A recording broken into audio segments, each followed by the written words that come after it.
ओम नमः शिवाय। जय महाकाल। दोस्तों साल 2025 में वट सावित्री का व्रत कब रखा जाएगा? 26 से 27 मई को, क्योंकि इस बार डेट को लेकर थोड़ा कंफ्यूजन है। साथ ही हम बात करेंगे कि जो महिलाएं पहली बार इस व्रत को रखने जा रही हैं, जिनका पहला व्रत है, उन्हें किन किन बातों का ध्यान रखना चाहिए, क्योंकि एक छोटी सी गलती के कारण आपका व्रत खंडित हो सकता है। और अगर आपको कहीं पर भी वट वृक्ष या बरगद का पेड़ नहीं मिल पा रहा है, तो आपको किस तरीके से घर पर उनकी पूजा करनी है, किस तरीके से आप अपने व्रत की पूजा को पूरा कर सकते हैं। आज की इस वीडियो में हम संपूर्ण विधि के बारे में बात करेंगे, साथ ही जानेंगे पूजा का शुभ मुहूर्त क्या रहेगा। दोस्तों वट सावित्री का व्रत सुहागन महिलाओं के लिए सबसे खास होता है। ये व्रत उनके पति की दीर्घायु के लिए, सुख समृद्धि के लिए महिलाएं रखती है। इस दिन वट वृक्ष यानी कि बरगद के पेड़ की पूजा की जाती है। सावित्री की कथा सुनी जाती है, क्योंकि इस दिन सावित्री ने सत्यवान के प्राण यमराज से वापस लिए थे और तभी से पति की दीर्घायु के लिए, अखंड सौभाग्य के लिए सुहागन महिलाएं वट सावित्री का व्रत रखती हैं। बरगद के पेड़ की पूजा इसलिए की जाती है क्योंकि उस समय सावित्री सत्यवान को लिए हुए वट वृक्ष के नीचे ही बैठी थी। यहीं पर यमराज आए थे उनके प्राण लेने के लिए।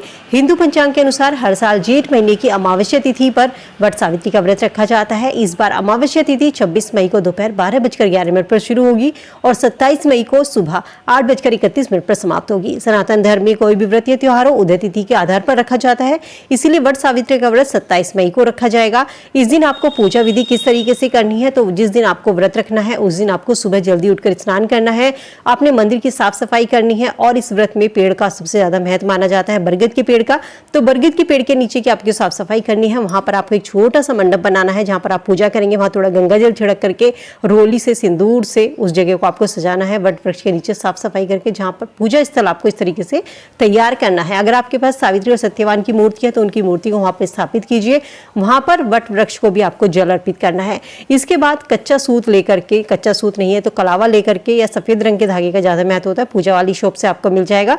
वहां से आप उस धागे को लाइए और जब आप परिक्रमा करते हैं, जिस तरीके से घड़ी की सुई चलती है उसी तरीके से आपको वट वृक्ष की परिक्रमा करनी है। और परिक्रमा करते समय 7 बार आपको इस सूत को वहां पर लपेटना है पेड़ पे। बाद में वहां पर बैठ करके आप व्रत की कथा पढ़नी है। कथा किसी से सुन भी सकते हैं। जिन महिलाओं को पीरियड है वो अपनी पूजा किसी और से करवा सकती हैं, वो दूर बैठ करके कथा को सुन सकती हैं। गरीब हैं, ब्राह्मण हैं, उनको दान जरूर कीजिए, उनसे आशीर्वाद जरूर लीजिए। और क्योंकि इस दिन सोमवती अमावस्या भी पड़ रही है जो कि भगवान शिव को समर्पित होती है, इस दिन स्नान दान का सबसे ज्यादा महत्व माना जाता है। तो इसलिए वट सावित्री के व्रत में इस कथा का, इस व्रत का संयोग और भी ज्यादा बढ़ जाता है। जब आप व्रत का पारण जो किया जाता है वो अगले दिन सूर्य उदय को जल देने के बाद ही किया जाता है। इस दिन सोमवती अमावस्या का जो संयोग भी है, जिसमें स्नान और दान का सबसे ज्यादा फल मिलता है। स्नान, दान और श्राद्ध की अमावस्या ये मानी जाती है सोमवती अमावस्या। इस तिथि पर महिलाएं ही नहीं बल्कि पुरुष जो होते हैं उनके लिए भी ये तिथि खास होती है। तो उनको भी चाहिए कि वो किसी पवित्र नदियों में स्नान करें।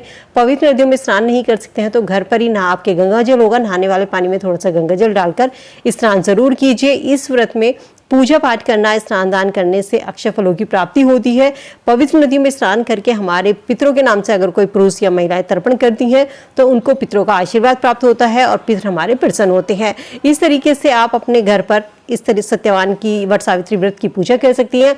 क्या जिन लोगों के पास में बरगद का पेड़ नहीं है आसपास, तो वो पूजा घर पर कैसे करें? तो वे महिलाएं कहीं से बरगद की टहनी को लेकर आ सकते हैं और उसे गमले में लगा करके, और गमले के चारों ओर ही वहीं पर आप उन पर कच्चा सूत बरगद पर लपेट दीजिए और वहीं पर आप उसकी पूजा अपने घर पर कर सकते हैं। जिन महिलाओं को नहीं मिलता है वो इस तरीके से करें। अगर आपके आसपास कहीं पेड़ है बरगद का, मंदिर में कहीं पर भी, तो वो महिलाएं वहीं पर जाकर के उसकी पौराणिक कथाओं के अनुसार देवी सावित्री ने अपने तप और पतिव्रता धर्म से यमराज से अपने पति के प्राण वापस लिए थे और यमराज को उनके पति को जीवन दान देना पड़ा था। तभी से ये व्रत सुहागन महिलाओं के लिए उनके अखंड सौभाग्य की आस्था का प्रतीक माना जाता है। आपको पूजा विधि किस तरीके से करनी है? जो महिलाएं पहली बार इस व्रत को रख रही हैं, सूर्योदय से पहले उठ करके स्नान करके साफ सुथरे आपको कपड़े पहनने हैं। पीले, लाल, हरे इस रंग के आपको कपड़े पहनने हैं। काले रंग के कपड़े इस पूजा में भूलकर भी ना पहने, या काले रंग की चूड़ियां, इन चीजों से पहली बार जरूर परहेज कीजिए। पहली बार क्या, पूजा में कभी भी काले रंग के वस्त्र नहीं पहनने चाहिए। पीले, लाल, हरे इस तरीके के वस्त्र जो है वो आपके शुभ माने जाते हैं। अगर आप घर पर ही पूजा कर रही हैं, घर पर ही आप वट वृक्ष की टहनी ला करके पूजा कर रही है, तो चौकी पर लाल कपड़ा बिछाइए और गमले में एक छोटी सी टहनी को लगा करके वहीं पर आप कच्चा सूत लपेट करके वहां पर आप इसकी बरगद के पेड़ की पूजा कर सकते हैं। और जो भी आपके पास में तस्वीर है सावित्री और सत्यवान की, वहां पर आपको मूर्ति स्थापित करके सावित्री और सत्यवान की मूर्ति पर ही आपको रोली, चंदन, अक्षत से तिलक लगाना है। जो भी आपको फल रखने हैं, मिठाई रखनी है वो अर्पित कीजिए, धूप दीप दिखाइए और वट टहनी के चारों ओर आपको कच्चा कच्चा सूत लपेटना है, और जब कच्चा सूत लपेटते तो वहाँ पर उसको आपको कथा भी सुननी है। कथा का पाठ जरूर करें, अंत में आरती उतारे, अपने घर के जो बड़े बुजुर्ग हैं उनका आशीर्वाद जरूर लीजिए।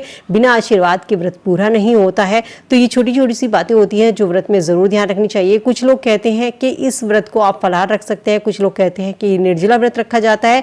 तो जो महिला पहली बार जिस तरीके से इस व्रत को रखना चाहती है, अगर फलाहार रखना चाहती है तो फलाहार खा करके आप इस व्रत को शुरू कर सकते हैं। और अगर आप निर्जला इस व्रत को रख सकती हैं आने वाले समय में भी, तो इस तरीके से ही निर्जला व्रत आप रख सकते हैं।